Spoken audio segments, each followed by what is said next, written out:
Hello and welcome to my YouTube channel. आज coordinate geometry का एक और एक्सरसाइज नंबर 7.2 स्टार्ट करते हैं। तो पहला क्वेश्चन लेते हैं इसका। Find the coordinate of the point which divides the joining of -1, 7 and 4, -3 in the ratio of 2:3। तो इस पहले वाले क्वेश्चन में हम कौन सा फॉर्मूला यूज करेंगे? सेक्शन फॉर्मूला, क्योंकि यहाँ पे क्या बोला गया है कि कोऑर्डिनेट निकालो उस पॉइंट के। देखो, एक ये लाइन में ड्रॉ कर लेता हूँ, ठीक है। सपोज ये फर्स्ट पॉइंट हो गया और ये सेकंड पॉइंट हो गया।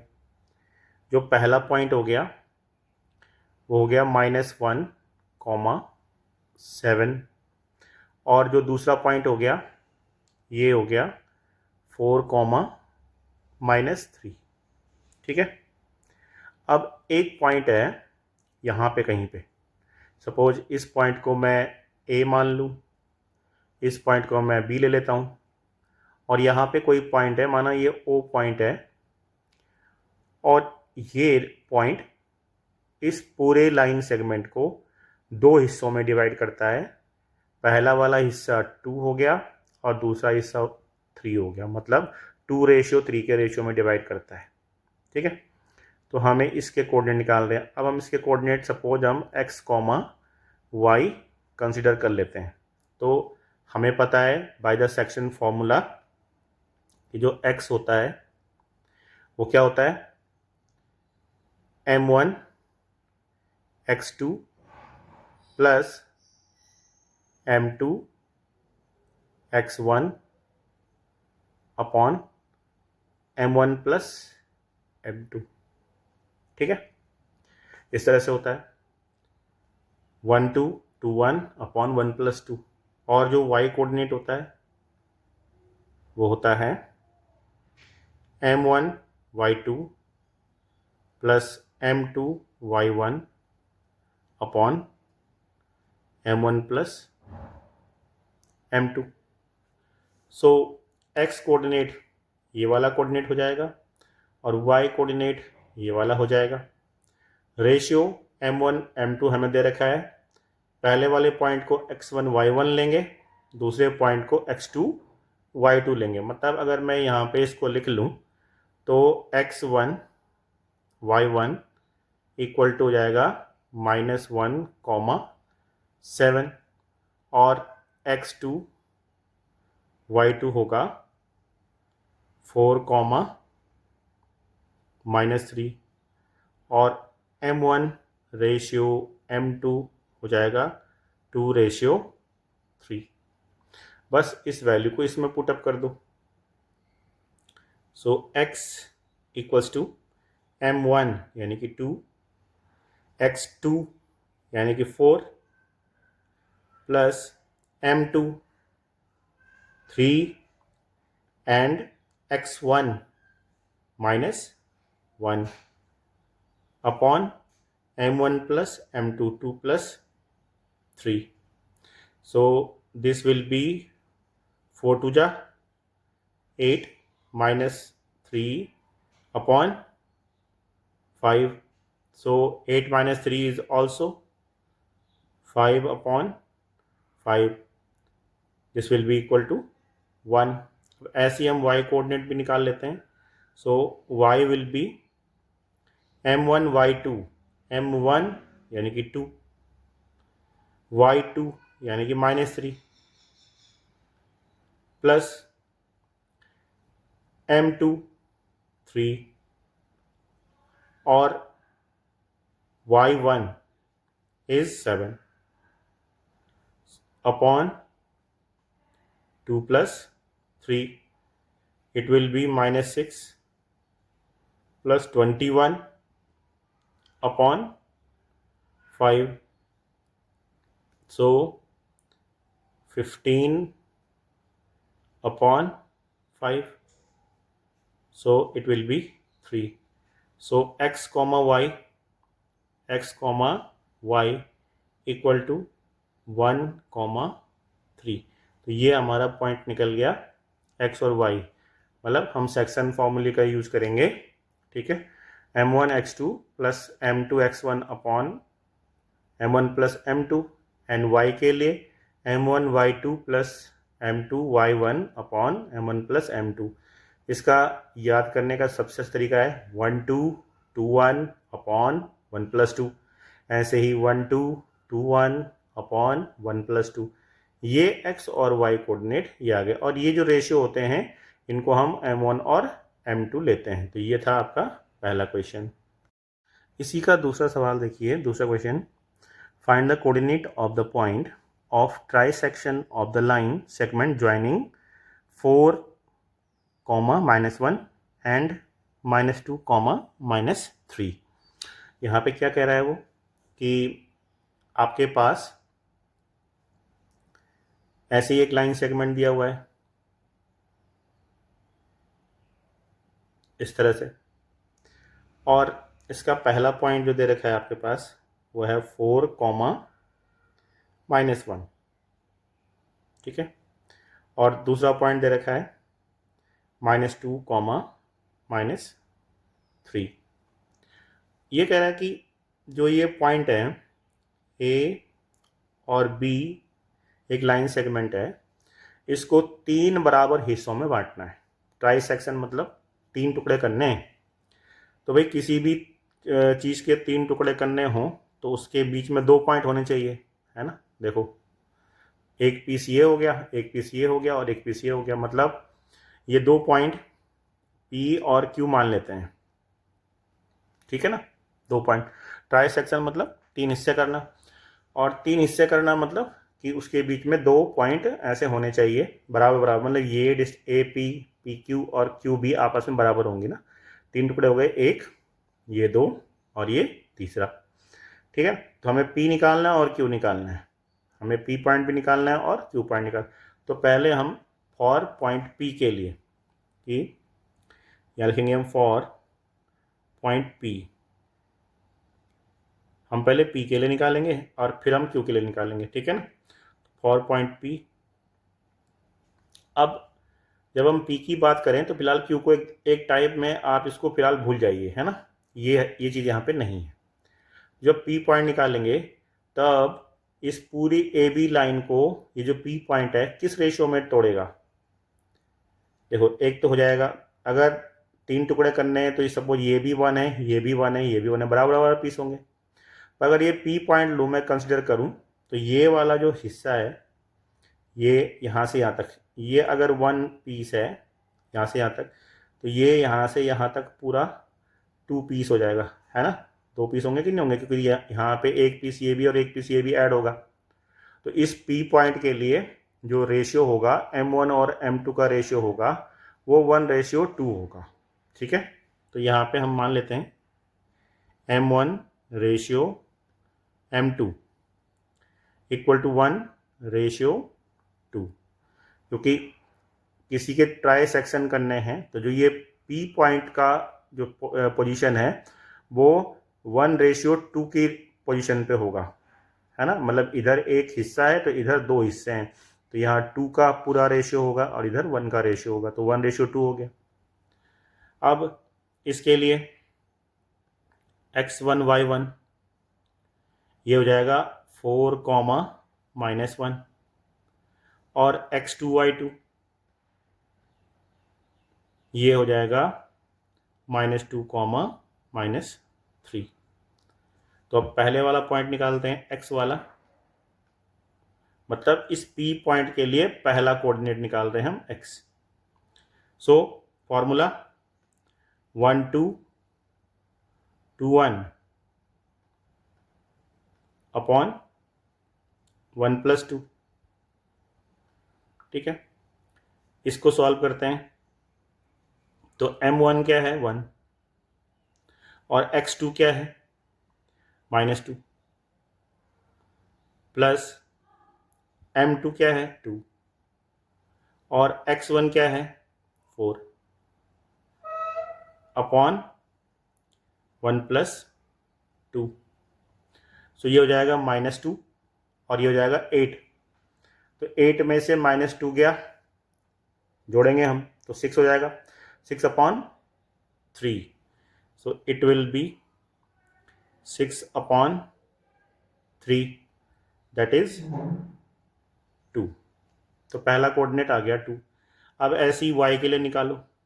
सो y equal to m1y2 plus m2y1 upon m1 plus m2। So it will be 1 into -3 plus 2 into y1 -1 upon 1 plus 2। So -3 और -2 दैट इज -5 और 1 प्लस 2 दैट इज 3। तो एक कोऑर्डिनेट आपका आ गया -5/3। तो इस p के कोऑर्डिनेट हो गए 2, -5/3। ऐसे ही हम q के लिए निकालेंगे फॉर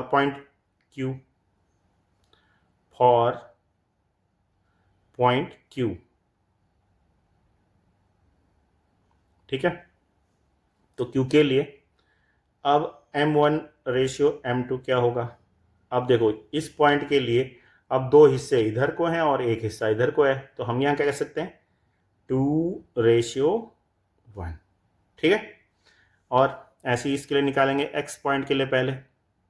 अब x1 y1 और x2 y2 सेम ही रहेंगे, तो अब x के लिए मैं डायरेक्ट फॉर्मूले से लिख रहा हूँ m1 x2 plus m2 x1।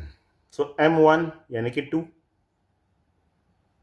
2 into x2 is -2, ठीक है, एंड प्लस m2 यानी कि 1 और x1 इज 4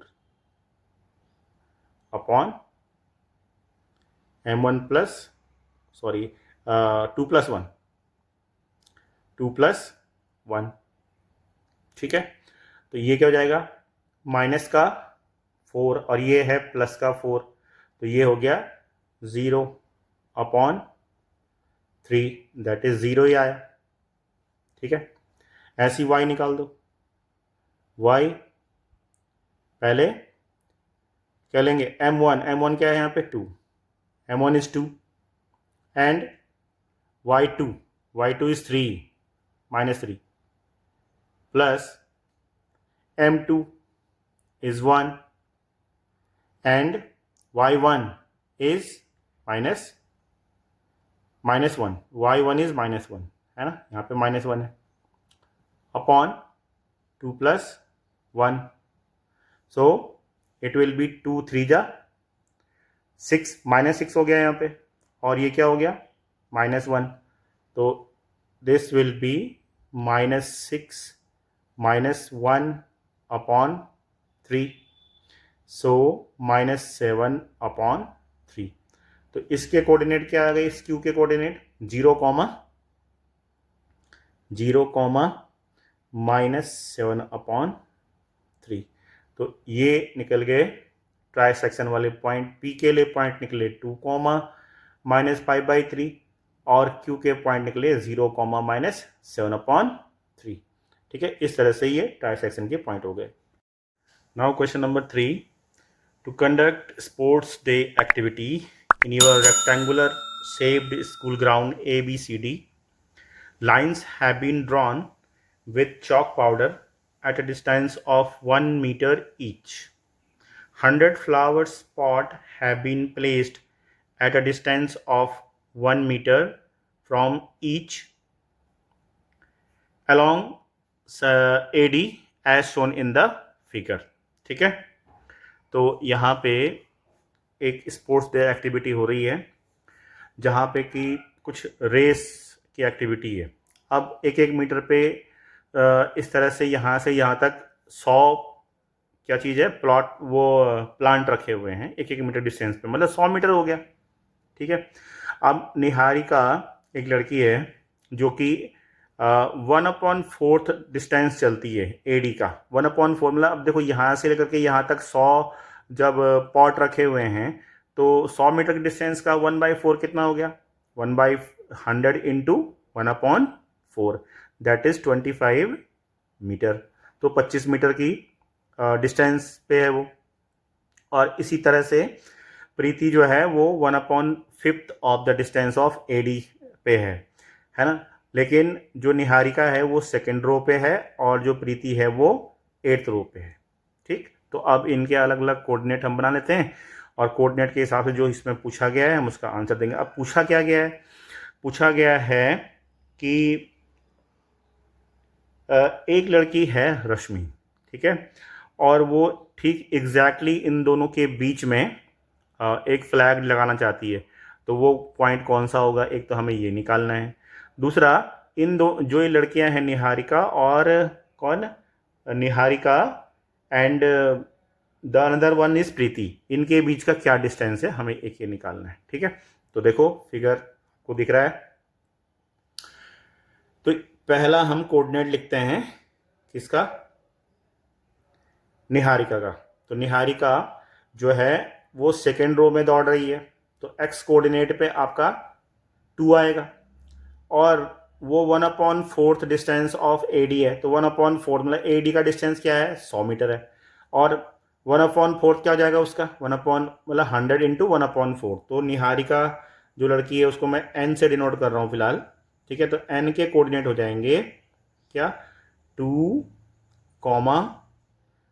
100 इंटू 1/4, यानी कि इसके कोऑर्डिनेट हो गए आपके 2,25। और प्रीति के लिए मैं पी लिख लेता हूँ। वो दौड़ रही है 8th रो पे और उसका जो डिस्टेंस इस समय है वो 100 के 1/5 है। मतलब उसके कोऑर्डिनेट हो गए 8,20, है ना। इसको अगर आप काटोगे तो 20 आएगा। एक 100 के 1/4 दौड़ रही है और एक 100 के 1/5 पे इस समय है। उसमें आप वहाँ पे एक फ्लैग लगाया हुआ है, तो यहाँ पे भी इसने एक फ्लैग लगाया, यहाँ पे इसने फ्लैग लगाया।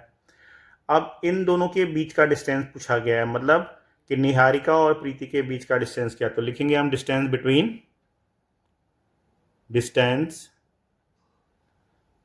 बिटवीन निहारिका एंड प्रीति। ठीक है, इन दोनों के बीच का डिस्टेंस हम निकालेंगे और वो निकालते हैं हम डिस्टेंस फॉर्मूला से। तो distance formula d equal to root of x2 minus x1 whole square plus y2 minus y1 whole square. ठीक है, अब यहाँ पे इसको x1 y1 x2 y2 इसको मान लीजिए। So d will be root of x2 है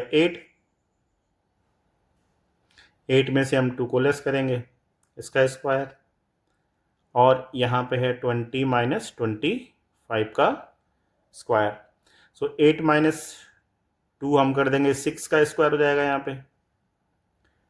सो 6 का स्क्वायर प्लस माइनस 5 का स्क्वायर। सो 6 का स्क्वायर होता है 36 प्लस 5 का स्क्वायर होता है 25, और ये हो गया रूट ऑफ 61 इतने मीटर। ठीक है, तो उन दोनों के बीच का डिस्टेंस आ गया। अब डिस्टेंस तो आ गया, लेकिन अब वो ये कह रहा है कि अगर कोई दूसरी लड़की है, कौन, रश्मि। अब रश्मि जो है वो ठीक इन डिस्टेंस के बीच में एक फ्लैग लगाना चाहती है। ठीक है ना, तो देखो मान लेते हैं कि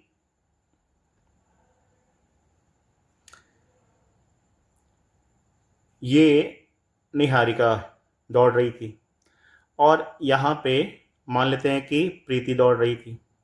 ठीक है, यहाँ पे निहारिका का एक पॉइंट लगा दिया इसने, यहाँ पे एक फ्लैग लगा रखा, इस जगह पे एक फ्लैग लगा रखा, और प्रीति ने यहाँ पे एक फ्लैग लगा रखा। ठीक है, अब इन दोनों फ्लैगों के बीच में यहाँ पे इस पॉइंट पर रश्मि एक फ्लैग लगाना चाहती है। तो भाई ठीक इनके बीच में फ्लैग लगाना चाहती है, तो ये इस लाइन का मिड पॉइंट हुआ कि नहीं। अब मिड पॉइंट के कोऑर्डिनेट हम कैसे निकालते हैं, मान लेते हैं कि जो लड़की रश्मि है उसके कोऑर्डिनेट हैं एक्स कॉमा वाई, ये हम मान लेते हैं। तो अब एक्स को निकालेंगे हम x1 प्लस x2 अपॉन 2 करके, और y को निकालेंगे y1 प्लस y2 अपॉन 2 करके। ठीक है, मतलब कि अगर इसको मैं x1 y1 और x2 y2 ले लूँ तो x कोऑर्डिनेट हम कैसे निकालेंगे, x1 प्लस x2 अपॉन 2, और y कोऑर्डिनेट निकालेंगे y1 प्लस y2 अपॉन 2।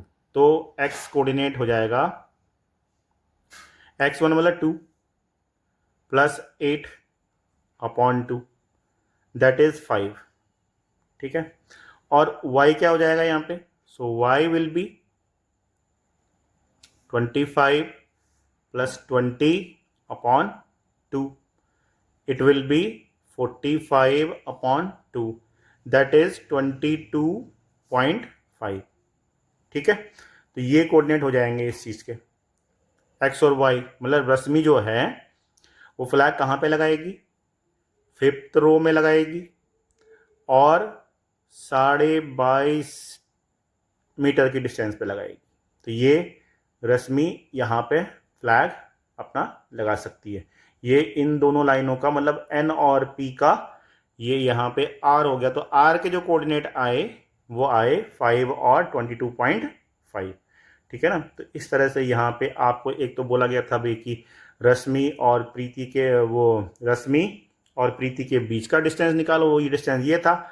और दूसरा ये बोला गया था कि इन दोनों का मिड पॉइंट निकालो, मतलब कि जहाँ पे रश्मि फ्लैग लगाएगी तो वो है ये 5,22.5। अब क्वेश्चन नंबर 4 पूछा हुआ है, find the ratio in which the line segment joining the point -3, -10 and 6, -8 is divided by -1, 6। Means आपको इस समय रेशियो फाइंड करना है, मतलब m1 m2 आपको फाइंड करना है। ठीक है, और आपके पास पॉइंट दिया हुआ है, साथ ही साथ वो भी पॉइंट दे रखा है जो कि इस लाइन सेगमेंट को डिवाइड करता है। ठीक, तो पहले एक लाइन सेगमेंट ड्रॉ कर लेते हैं।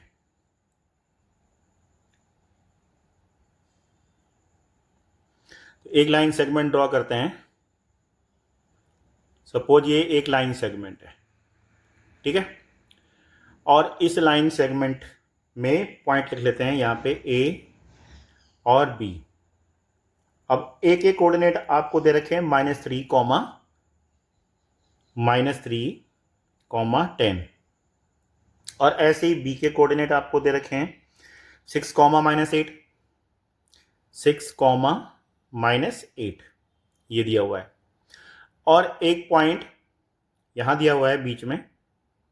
सपोज इस पॉइंट को मैं P ले लूं तो इसके भी कोऑर्डिनेट आपको दे रखे हैं -1,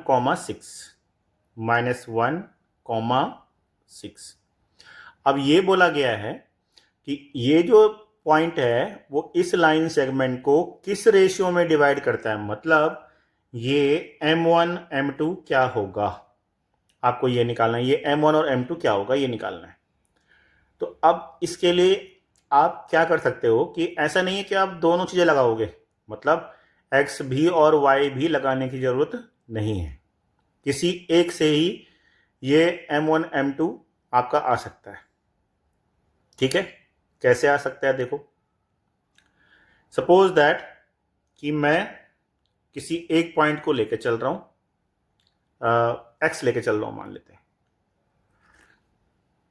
अब देखो अगर मैं x लेके चलूं तो x क्या होगा, x होगा m1 x2 plus m2 x1 upon m1 plus m2, ये होगा। अब x आपके पास दे रखा है -1 और x1 x2 ये है और y1 ये x1 y1 ये है और x2 y2 ये है। तो ये क्या हो गया x1 y1, ये वाला हो गया x1 y1, और ये पॉइंट हो गया x2 y2 और ये वाला पॉइंट आपका है x, y, ये वाला है x, y। तो आपको x दे रखा है -1, तो यहाँ पे लिखेंगे -1 इक्वल्स टू m1 आपको निकालना है x2 यानी कि 6 हो गया प्लस m2 आपको निकालना है और x1 हो गया -3 अपॉन m1 प्लस m2। ठीक है, अब मैं इसको मल्टीप्लाई कर लेता हूं पहले।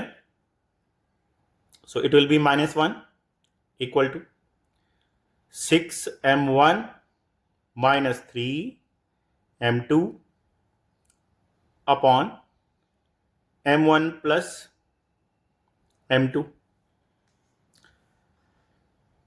अब क्रॉस मल्टीप्लाई करते हैं, तो क्रॉस मल्टीप्लाई करके क्या आएगा, ये देखो अपॉन 1 यहां पे कर लो और इसको इससे मल्टीप्लाई, उसको इससे मल्टीप्लाई करो, तो यहां हो जाएगा -m1 -m2 equal to 6m1 -3m2। अब m1 को एक साइड ले आओ और m2 को एक साइड ले आओ, मतलब इस m1 को उठा के इधर ले आए और इस m2 को उठा के इधर ले आए, तो जब ये आएगा ये होगा -m1 -6m1 और इधर हो जाएगा m2 -3m2। ठीक है, ये m2 इधर गया तो प्लस का हो जाएगा और ये 3m2 ऑलरेडी था ही यहाँ पे। अब -m1 और -6m1 तो दोनों मिला के हो गए 7m1 और यहाँ पे हो गया 3m2 में से m2 लेस करेंगे तो -2m2 बचेगा। अब अगर मैं m1 अपॉन m2 करूं तो ये 7 जाएगा नीचे, क्योंकि मैं यहाँ से m1 निकालूंगा तो ये 7 नीचे जाएगा और m2 इसके साथ आया तो यहाँ पे हो जाएगा -2 अपॉन -7, माइनस माइनस हट जाएंगे तो 2:7 आ गया। मीन्स हमें किसी एक का ही यूज करके हम ये निकाल, आप y का यूज करके भी निकाल सकते हो। देखो y का यूज करो तो यहाँ पे y हो जाएगा m1 y2 plus m2 y1, तब आप y वाला लगा दोगे तो y वाला लगा करके भी सेम चीज आएगी और x लगा करके भी सेम चीज आएगी। तो आप किसी एक ही फॉर्मूले का यूज करोगे, मतलब वैसे सेक्शन फॉर्मूले में दो चीज होती है ना, एक x होता है एक y होता है, तो आप आइदर x वाला यूज करो या केवल y वाला, बात वही आनी है, 2:7 ही आंसर आएगा। ठीक है, ओके। अब क्वेश्चन नंबर 5 क्या बोला गया कि find the ratio in which the line segment joining the point A 1, -5 and B -4, 5 is divided by x-axis. Also find the coordinate of the point of division. ठीक है, देखो यहां पे क्या चीज बोली गई है आपको, यहां पे बोला गया है कि इस तरह से कोई सिचुएशन दे रखी है, ऐसे एक लाइन है और एक ये है, मतलब ये x एक्सेस है और ये y एक्सेस है। ठीक, कोई पॉइंट होगा 1, -5, तो 1, -5 करीब करीब यहाँ पे होना चाहिए, है ना। ये 1, -5, तो -5 नीचे होता है ना, तो यहाँ पे सपोज दैट कोई पॉइंट है, यहाँ पे एक पॉइंट समझ लो, और दूसरा पॉइंट है -4, 5, तो -4 मतलब इस साइड को होगा, ठीक है, -4 और 5 मतलब इस साइड को, यहाँ पे कहीं पे कोई पॉइंट होगा इस जगह पे, तो यहाँ पे मैं एक पॉइंट लगा लेता हूँ, सपोज ये पॉइंट है, मतलब ये वाला पॉइंट हो गया 1, -5 और ये जो ऊपर वाला पॉइंट है ये हो गया -4, 5, इस तरह से पॉइंट हो गया। अब वो कह रहा है कि अगर इन दोनों लाइनों को आपस में मिला लें, इस तरह से मिला लिया जाए, तो ये एक्स एक्सेस को कहीं ना कहीं कट करेगा ना। मतलब अगर मैं इस लाइन को यहाँ से ऐसे ज्वाइन कर दूं ऐसे, तो यहाँ पे ये एक्स एक्सेस को कहीं ना कहीं कट करेगी। ठीक है, तो वो ये कह रहा है कि डिवाइडेड बाई एक्स एक्सेस, यहाँ पे ये एक्स एक्सेस इस लाइन को डिवाइड करता है भाई। ठीक है, दिख रहा है, ठीक है ना। तो आपको ये बोलना जा रहा है कि इस पॉइंट को निकालो जहां पे ये एक्स एक्सिस कट कर रहा है। एक तो आपको ये पॉइंट निकालना है, दूसरा आपको ये रेशियो निकालना है कि किस रेशियो में वो डिवाइड कर रहा है। M1 और M2 आपको निकालना है। ठीक हो गया, समझ में आ गया इतनी बात? अच्छा, देखो एक बार फिर देखो मैं क्या बोलना चाह रहा हूं कि एक पॉइंट A हो गया, एक पॉइंट B हो गया। ठीक है, आप अपना कोऑर्डिनेट सिस्टम जो ये कोऑर्डिनेट वाला ड्रॉ भी कर सकते हो, तो लगभग लगभग यहीं पे आएगा ना। एक्स में 1 चले और वाई में क्या है -5 हो गया, तो लगभग यहीं पे आएगा पॉइंट। और अगर एक्स में -4 चलेंगे और फिर 5 चलेंगे तो लगभग यहीं पे हो गया पॉइंट। आप बना लेना और उनको मिला लेना आपस में। तो यहाँ पे ये एक्स एक्सिस में कहीं पे कट करेगा। तो आपको ये निकालना है कि एक तो ये पॉइंट कौन सा होगा, दूसरा आपको ये निकालना है कि एक्स एक्सिस इस लाइन सेगमेंट को किस रेशियो में डिवाइड कर रहा है। ठीक है, क्वेश्चन समझ में आ गया? अब इसको शुरू करते हैं। तो पहला पॉइंट आपके पास दिया हुआ है, इसको हम मान लेते हैं x1 y1। तो ये पॉइंट आपके दे रखा है कौन सा, 1, -5। तो ये हो गया 1, -5। और ऐसे ही आपको दे रखा है x2 y2, वो दे रखा है -4, 5।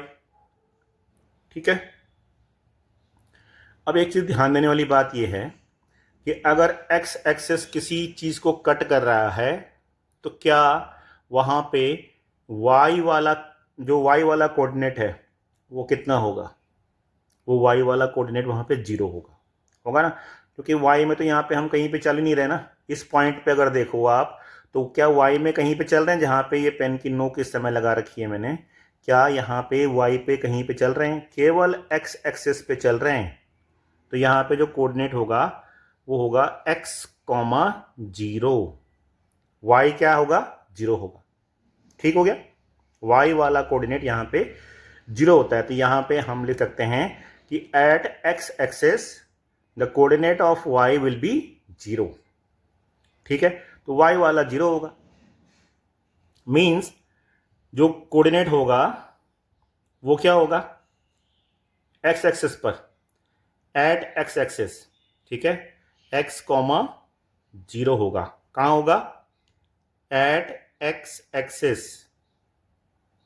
y will be 0। y क्या होता है? 0 होता है। तो अब हम इस 0 का ही यूज करेंगे। ठीक है, इस 0 का ही यूज करेंगे M1 और M2 के रेशियो को निकालने के लिए। तो यहां पे हम सेक्शन फॉर्मूला लिख रहे हैं y वाला। y इक्वल होता है M1 y2 plus M2 y1 upon M1 plus M2। अब मैंने y वाला इस्तेमाल क्यों किया? क्योंकि y 0 है, y की वैल्यू हमको पता है, x की वैल्यू हमें पता नहीं है, इसलिए x वाला यूज नहीं किया है। तो ये हो जाएगा यहाँ पे 0 इक्वल टू M1 नहीं पता, y2 5 है, प्लस M2 ये नहीं पता है, y1 -5 है, अपॉन M1 प्लस M2। अब ये हो जाएगा 5M1। अगर इसको मैं आगे सॉल्व करूं तो 5M1 -5M2 upon M1 plus M2 equal to 0। यही तो हुआ ना भाई, 0 इक्वल टू ये लिखो, चाहिए इक्वल टू 0, एक ही बात है। अब अगर मैं क्रॉस मल्टीप्लाई करूंगा तो यहाँ पे अपॉन 1 करूंगा, क्रॉस मल्टीप्लाई करूंगा तो ये आ जाएगा 5M1 -5M2 is equal to 0। और अगर ये आया तो तब मैं लिख सकता हूँ 5M1 इक्वल्स टू 5m2। अब 5 भी अगर मैं कैंसिल कर दूं, 5 भी अगर मैं कैंसिल कर दूं तो मेरे पास क्या आएगा, m1 इक्वल टू m2। इससे एक रिजल्ट आ जाएगा m1 इक्वल्स टू m2। अब मेरे पास m1 इक्वल टू m2 आ गया, मतलब ये दोनों रेशियो आपस में बराबर हो गए। मतलब अगर मैं m1 रेशियो m2 निकालूं तो 1:1 हुआ कि नहीं हुआ।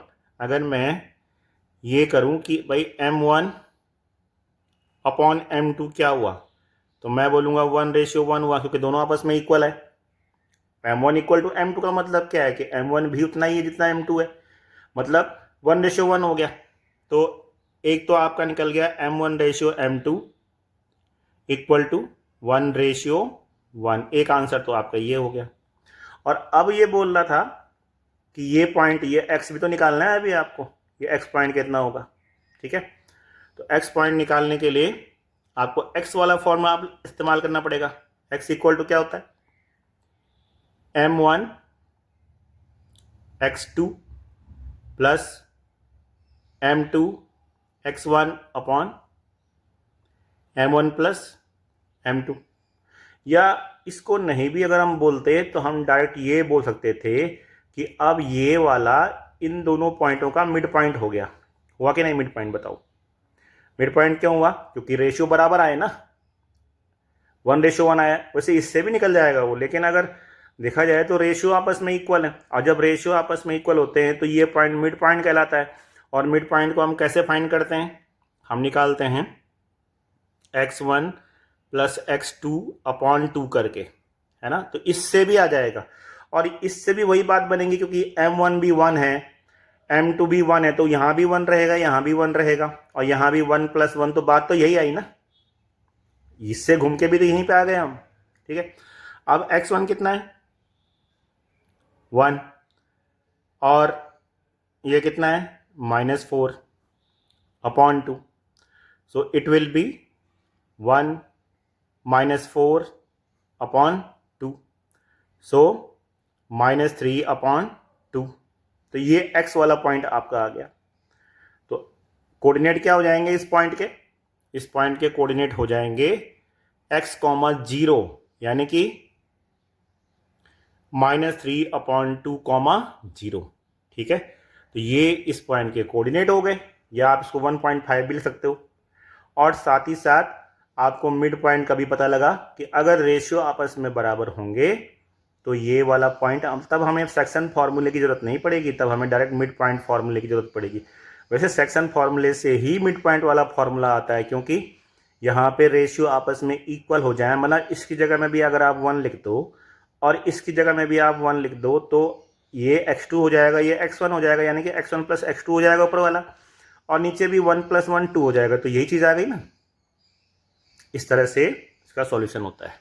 ठीक है, यहाँ पे अब question number 6, if 1, 2, 4, y, x, 6 and 3, 5 are the vertices of a parallelogram taken in order, find x and y। देखो यहाँ पे एक पैरेललोग्राम मैंने ड्रॉ किया हुआ है। यहाँ पे ये बोला गया है कि अगर मैं इसके कोऑर्डिनेट बोल दूं, ये a है, ये b है, ये c, और ये वाला d है। ठीक है, अब पहले वाले के जो कोऑर्डिनेट हैं वो 1, 2 हो गया, बी वाले का कोऑर्डिनेट हो गया 4, y, सी के कोऑर्डिनेट हो गए x, 6, और डी के कोऑर्डिनेट हो गए 3, 5। ये एक ऑर्डर में लेने हैं। ऑर्डर में मतलब अगर आप यहां से शुरू करोगे ए बी फिर इधर सी और डी, ऐसे नहीं कर सकते आप कि ए यहां लिख दिया, बी यहां लिख दिया, और सी यहां लिख दिया, और डी यहां लिख दिया। मतलब अगर चलेंगे तो एक साइड से एक इधर फिर इधर फिर इधर, या फिर आप यहां से ऐसे करने चाहो तो ऐसा, एक ऑर्डर में लिखने हैं। ठीक, इस तरह से हो गया। तो अब अगर इसके एक कोऑर्डिनेट हैं, ठीक है, तो आपको x और y निकालने के, x और y कितने होंगे। ठीक है भाई, एक बार खुद ट्राई करोगे, चलो ट्राई करो। ठीक है, पॉज करो पहले और ट्राई करो कि कई बच्चे जो है ना डिस्टेंस फॉर्मूला लगाएंगे।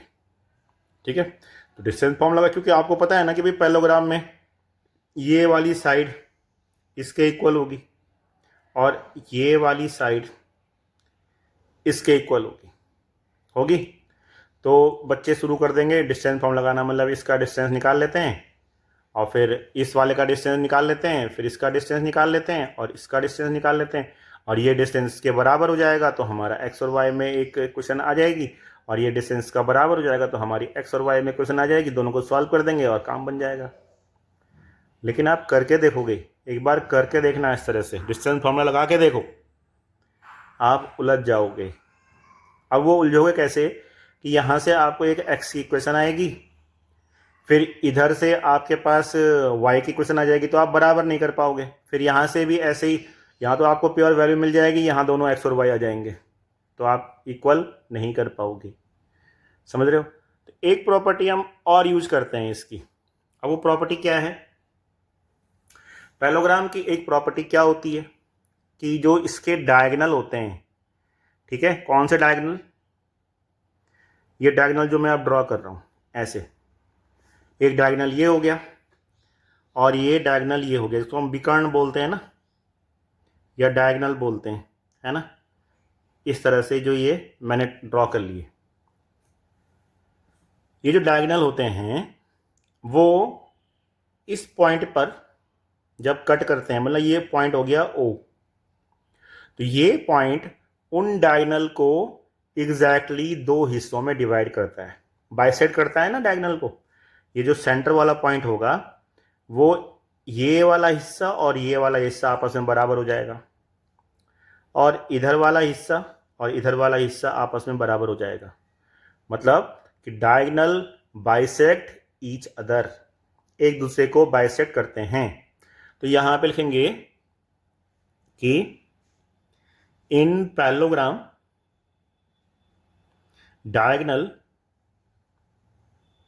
diagonals bisect each other। ठीक है, वो एक दूसरे को क्या करते हैं? बाइसेक्ट करते हैं। और जब बाइसेक्ट करते हैं ना तो ये वाला पॉइंट इस वाला पॉइंट का और इस वाले पॉइंट का मिड पॉइंट हो जाएगा, होगा। मतलब कि ए सी का मिड पॉइंट भी ओ होगा और डी बी का भी मिड पॉइंट ओ होगा। तो हम मिड पॉइंट का फॉर्मूला लगा लेते हैं और उससे आसानी से निकल जाएगा। देखो ए सी का मिड पॉइंट ओ का, तो फॉर लाइन ए सी, अब ए सी के लिए पहले आप निकालो ओ के कोऑर्डिनेट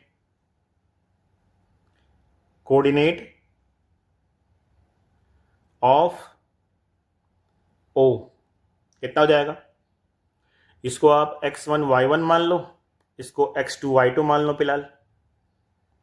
तो कोऑर्डिनेट हो जाएंगे ओ के x, y, बोलते हैं ना हम x, y, वो हो जाएगा 1 + x अपॉन 2,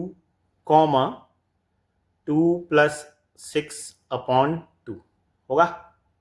देखो 1 को आप x में ऐड करोगे और अपॉन 2, मतलब x1 + x2 अपॉन 2 और फिर 2 + 6 अपॉन 2, ये हो जाएगा। तो इस तरह से इसके कोऑर्डिनेट आ गए 1 + x अपॉन 2, ये किया आ गया और 6 और 2 8 में से अब डिवाइड करोगे तो ये आ गया, ये इसके कोऑर्डिनेट आ गए। अब फॉर लाइन DB, अब DB के लिए यही सेम काम करना है। फॉर लाइन DB या डायगोनल DB आप लिख सकते हो। कोऑर्डिनेट ऑफ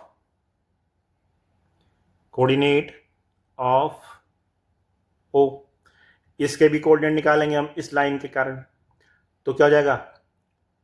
फिर से x, y equal to 3 + 4 upon 2 और यहां से आएगा 5 + y अपॉन 2, दिख रहा है ना, 5 + y अपॉन 2 और 3 + 4 अपॉन 2, यह आएगा। अब अगर इसको देखो तो ये जाएगा 7/2 कॉमा 5 + y/2, 5 + y/2। यह आया। यहां से भी ओके कोऑर्डिनेट आए थे और यहां से भी ओके कोऑर्डिनेट आए थे। अब ये कैसे हो सकता है कि भाई इससे भी ओके कोऑर्डिनेट आ गए, दोनों आपस में क्या होंगे, अलग अलग कैसे हो जाएंगे? तो ठीक है, अगर दोनों पॉइंट एक ही है तो ये वाला कोऑर्डिनेट इसके बराबर हो जाएगा, नहीं हो जाएगा? होगा ना, क्योंकि यहां से भी ओके कोऑर्डिनेट आए और इधर से भी ओके कोऑर्डिनेट तो इसी पॉइंट के है ना दोनों, ये भी इसी पॉइंट का है और ये भी इसी पॉइंट का है, तो इसका मतलब दोनों आपस में बराबर है। तो कर दो बराबर। 1 + x/2 वो हो जाएगा 7/2 के बराबर।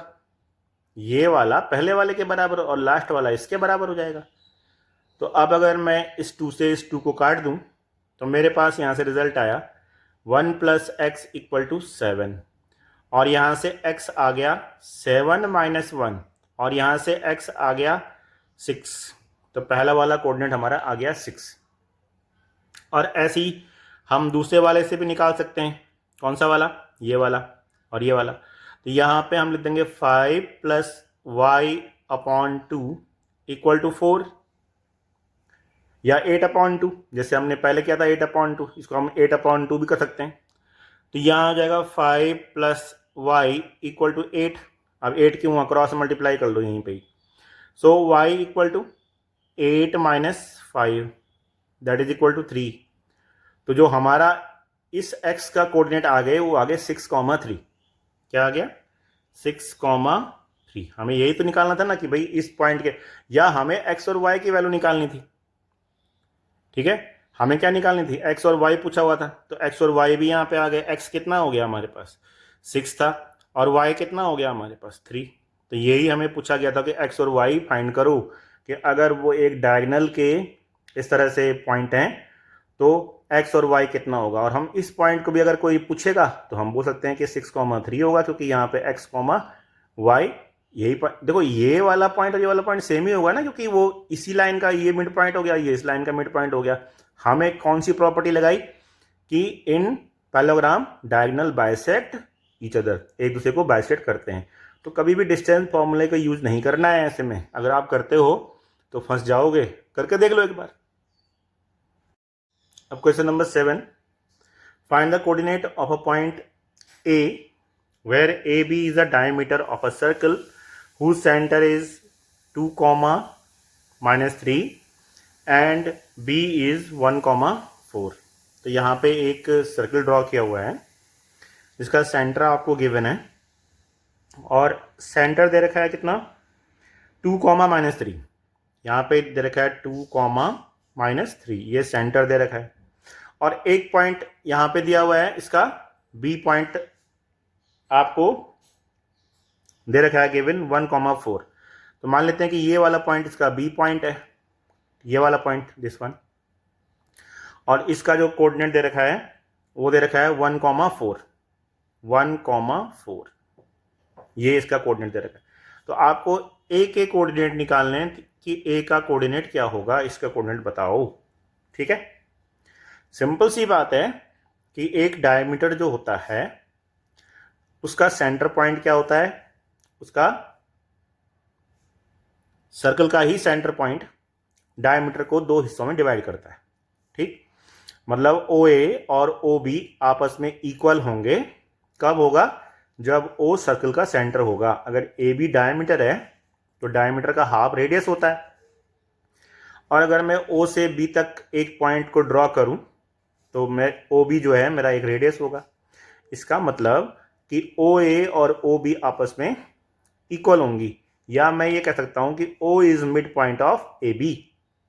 ठीक है, तो यहां पे क्या दे रखा है हमें? डायमीटर गिवन है। AB इज डायमीटर, ये डायमीटर हो गया। Therefore centre O bisect AB। AB को क्या करेगा? वो बाइसेक्ट करेगा। Centre O bisect AB। जो O होगा इसको बाइसेक्ट मतलब दो बराबर हिस्सों में बांटेगा। ठीक है, मेरा मतलब ये है कहने का कि OA और OB आपस में इक्वल होंगी क्योंकि वो रेडियस हो जाएंगी। तो अब मुझे ए के कोऑर्डिनेट निकालने हैं। सपोज ए के कोऑर्डिनेट हम मान लेते हैं x, y है। ठीक है, let a equal to x, y, ऐसा हम मान लेते हैं x, y। तब ओके के जो कोऑर्डिनेट होंगे वो क्या होगा, और मान लेते हैं कि ये x, y है, ये चलो इसको x1, y1 मान लेते हैं ना, x, y से बढ़िया है कि x1, y1 मान लेते हैं। इसको x1, y1 मानते हैं, इसको x2, y2 मान लो ताकि आपको कन्फ्यूजन नहीं होगा, x2, y2। ठीक है, और जो b के कोऑर्डिनेट हैं वो दे रखे हैं आपके पास 1, 4, तो इसको हमने मान लिया x2, y2। ठीक, और जो ये जो सेंटर के कोऑर्डिनेट हैं, जो o के कोऑर्डिनेट दे रखे हैं वो हमने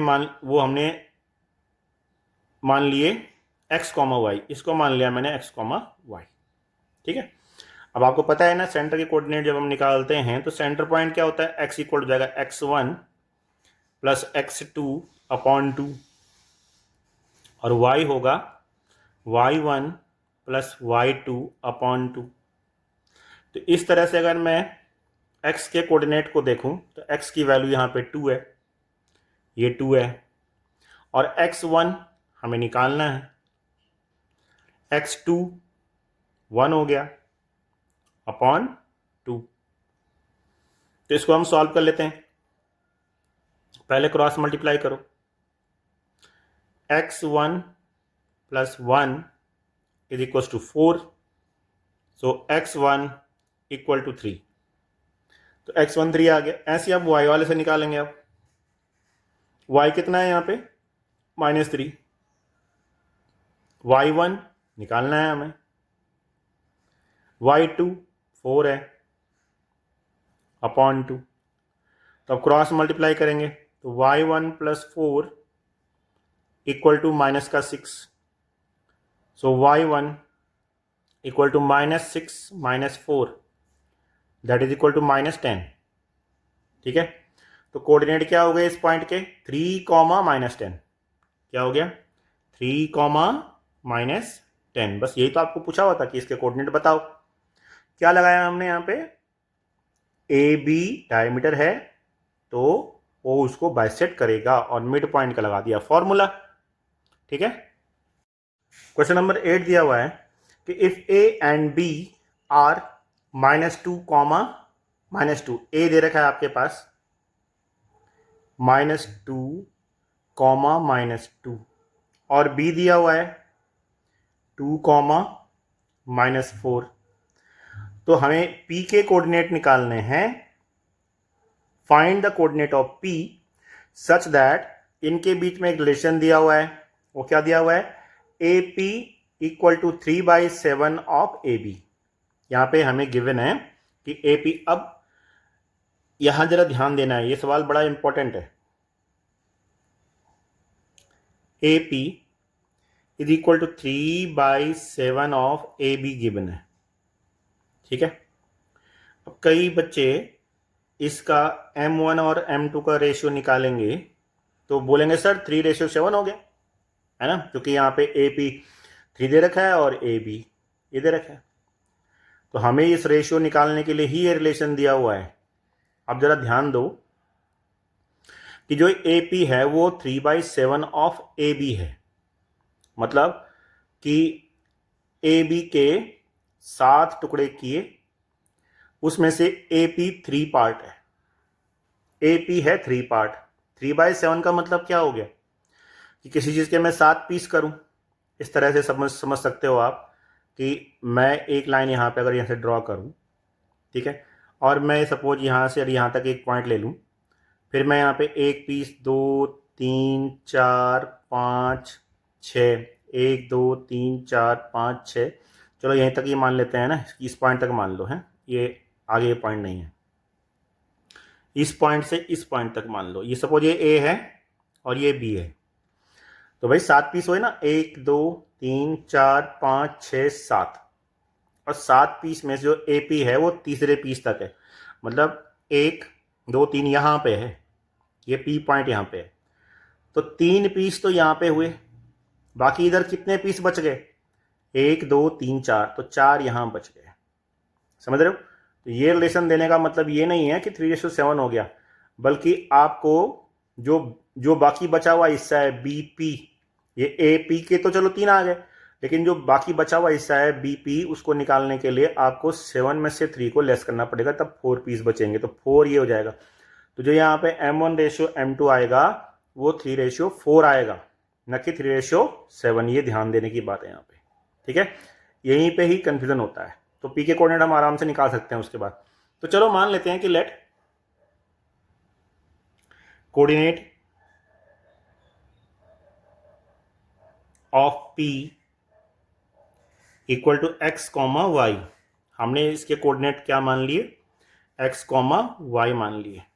तो अब हमें x और y निकालना है, और अब हमारे पास रेशियो पता है कि अगर मैं AP और BP का रेशियो निकालूं तो वो रेशियो हो जाएगा 3:4। और क्यों होगा, मैं अभी पूरी बात आपको समझा चुका हूं, ठीक है?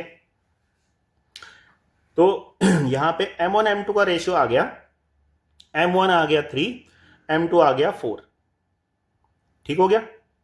ये हम मान लेते हैं M1 और M2। क्लियर है इतना? M1 M2 कैसे आया, समझ में आया? अगर मैं इसके 7 पीस करूं तो 3 पीस AP होगा और बाकी बचा हुआ 4 पीस BP होगा। तो हमें तो P के कोऑर्डिनेट निकालने हैं, तो हमें रेशियो ये और ये डिसाइड करना है, ना कि पूरा। क्लियर है? लगा दो अब x के लिए M1x2 plus M2x1 upon M1 plus M2। M1 यानी कि 3, x2 इसके कोऑर्डिनेट आएंगे 2, प्लस M2 4 और x1 -2 अपॉन 3 + 4। अब इसको सॉल्व करते हैं। 3 2 जा 6, 4 2 जा 8 upon 7।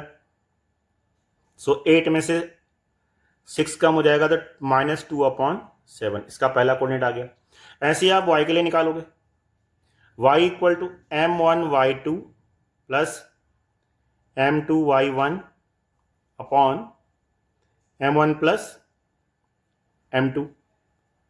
Here we have 3 - 4 plus 4 -2 upon 3 + 4।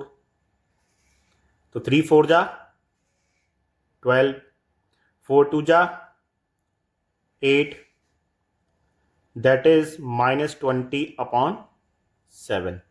तो एक कोऑर्डिनेट ये आया और एक ये आया, तो ये आपके पी के कोऑर्डिनेट आ गए यहाँ पे -2/7 और -20 अपॉन 7।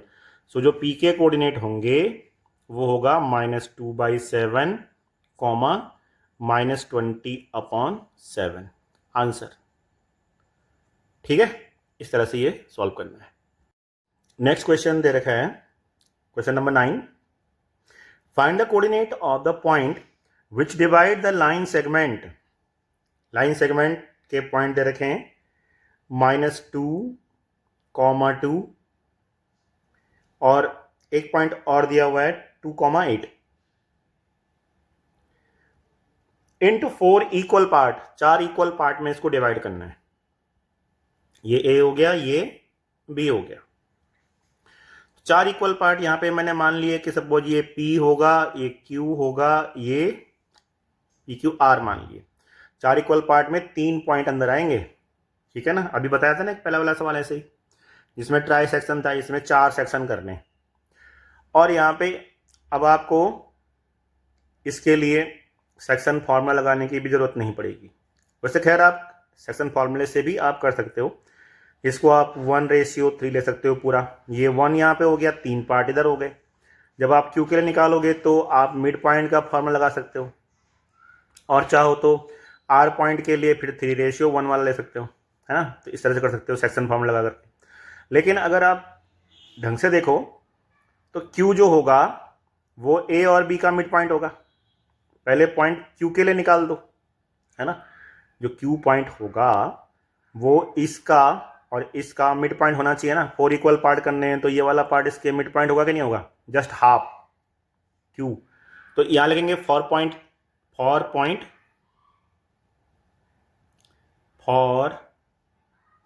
Point Q. अब यहाँ पे सपोज क्यू के लिए समय में इसको x, y मान लेता हूँ। Let q equal to x, y। So for point q mid point का फॉर्मूला लगाओ। मतलब इसको मैंने यहाँ पे x, y लिया हुआ है इस समय। सो x विल बी -2 + 2 अपॉन 2 और y विल बी 2 + 8 अपॉन 2। बात समझ में आई ये क्या हुआ? ये मिड पॉइंट है इन दोनों पॉइंटों का। तो पहला वाला -2 और +2, -2 + 2 अपॉन 2, यानी कि x1 + x2 अपॉन 2, और ये y1 + y2 upon 2, y1 + y2 upon 2। तो इससे क्या आएगा 0, क्योंकि 2 में 2 गया तो 0 हो गया। तो पहला वाला पॉइंट तो आपका आ गया इससे 0। और 8 + 2 10, 10 अपॉन 2 5। तो इसके पॉइंट आ गए आपके 0,5, यानी कि अब ये पॉइंट हो गया 0,5। अब ध्यान दो, तो P अब A और Q का मिड पॉइंट हुआ कि नहीं? P A और Q का मिड, Q हमने निकाल दिया। अब A और Q का मिड पॉइंट हमारा P हुआ, और R हुआ Q और B का मिड पॉइंट। तो हम इसको मिड पॉइंट फॉर्मूले से फिर निकाल सकते हैं। तो अब फॉर पॉइंट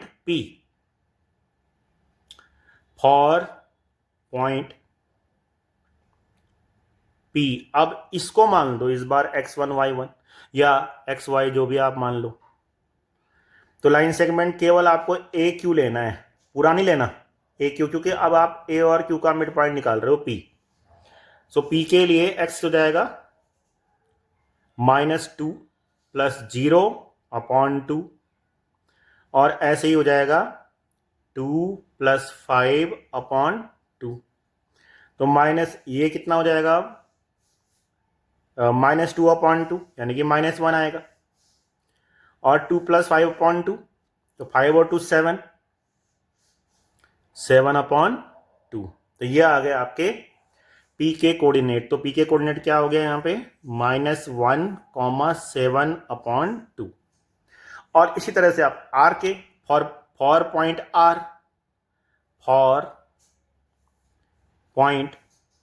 R, अब इसको मान लो इस समय x1 y1 सॉरी xy। तो अगर इसको आप xy मानोगे तो आप केवल इतना सेगमेंट लेना है आपको, यहां से लेकर के यहां तक, क्योंकि Q और B का मिड पॉइंट हो गया ना। R is the mid point of QB, R is the mid point of QB। So QB के लिए x निकाल दो, 0 + 2 अपॉन 2, और यहां से यहां हो जाएगा 5 + 8 अपॉन 2। ये y वाला हो गया, ठीक है। अब इसको सॉल्व करेंगे तो यहां पे क्या आएगा, x, y कितना आएगा इसके लिए, यह आएगा 1, और 5 + 8 13 अपॉन 2। तो इसके लिए पॉइंट आ गया। तो अब लिख दो यहाँ पे कि P के कोऑर्डिनेट क्या आ गए। P का कोऑर्डिनेट आया -1,7 अपॉन 2। Q का कोऑर्डिनेट क्या आया 0,5, और R का कोऑर्डिनेट क्या आया 1,13 अपॉन 2। इस तरह से आपका आंसर हो गया। समझ रहे हो ना कैसे करना है, बहुत आसान चीजें होती हैं, ठीक है। Question number 10, find the area of a rhombus if its vertices are 3,0, 4,5 -1, 4 और -2, -1। तो इसका हमें एरिया निकालना है। ठीक है, अब आपने ये क्लास 8th में पढ़ा है कि जो एरिया ऑफ रोम्बस होता है, एरिया ऑफ रोम्बस, आपको रोम्बस का एरिया निकालना है ना। यहाँ पे rhombus equal to half into diagonal 1 into diagonal 2 होता है। Half into diagonal 1 into diagonal 2। तो आपको पहले डायगनल निकालने पड़ेंगे, ए सी और बी डी। तो पहले ए सी निकाल लो। अब ए सी के लिए आपको डिस्टेंस फॉर्मूला लगाना पड़ेगा। तो डिस्टेंस फॉर्मूला लगा लो। इसमें ये जगह अंडर रूट ए और सी, मतलब x1 y1 x2 y2। इस समय इसको आप x1 y1 मान लो, इसको x2 y2 मान लो। तो क्या होता है x2 minus x1, that is -1 -3 का square, plus y2 minus y1 यानी कि 4 -0 का स्क्वायर। ठीक है, इसको सॉल्व कर लेते हैं पहले। -1 -3 -4 का स्क्वायर और प्लस यहाँ हो जाएगा 4 का स्क्वायर। तो 4 4 जा 16 होता है और 4 4 जा 16। Again it will B 16 plus 16, that is 16 into 2 हो जाएगा ये। अगेन 4√2, इसको हम क्या लिख सकते हैं 4√2, इतने यूनिट, इतना यूनिट हो गया। अब ऐसे ही आप बी डी भी निकाल लो। बी डी, अब इसको मानोगे आप x1 y1, इसको मानोगे आप x2 y2। तो अब इसको भी सॉल्व कर लेते हैं। Distance formula x2 minus x1 यानी कि -2 -4 का square, plus y2 minus y1 y2 minus 5 का स्क्वायर। तो -2 -4 -6 का स्क्वायर, ये हो जाएगा -6 का स्क्वायर, और -1 माइनस ये भी हो जाएगा -6 का square. So it will B 36 plus 36 का, ऐसा हो जाएगा अंडर रूट। ये हो जाएगा 36 इंटू 2, 2 बार हो गया ना। ये हो जाएगा 6√2 यूनिट। अब एरिया ऑफ रोम्बस होता है half into diagonal 1 into diagonal 2। Diagonal 1 है हाफ इंटू 4√2 इंटू 6√2। तो √2 हो गया, 2 से कैंसिल आउट हो जाएगा, मतलब ये कट गए, एंड 4 6 जा 24 यूनिट स्क्वायर। तो इस तरह से इसका एरिया निकलेगा। पहले हमें डिस्टेंस फॉर्मूले से डिस्टेंस निकालनी पड़ेगी, मतलब हमें पहले ए सी और बी डी निकालना पड़ेगा। ए सी बी डी हमारे पास आए, फिर हम डायरेक्ट फॉर्मूले का यूज करके उसका एरिया निकाल सकते हैं। ठीक है ना। तो ये थी आपकी एक्सरसाइज नंबर 7.2। ठीक है, आपको एक्सरसाइज कैसे लगी कमेंट में लिखिए, और साथ ही चैनल में जो नए हैं वो चैनल को ज्वाइन कीजिए, सब्सक्राइब कीजिए, ठीक है, शेयर कीजिए। ठीक है, थैंक यू। मिलते हैं अगले लेक्चर में, तब तक के लिए गुड बाय।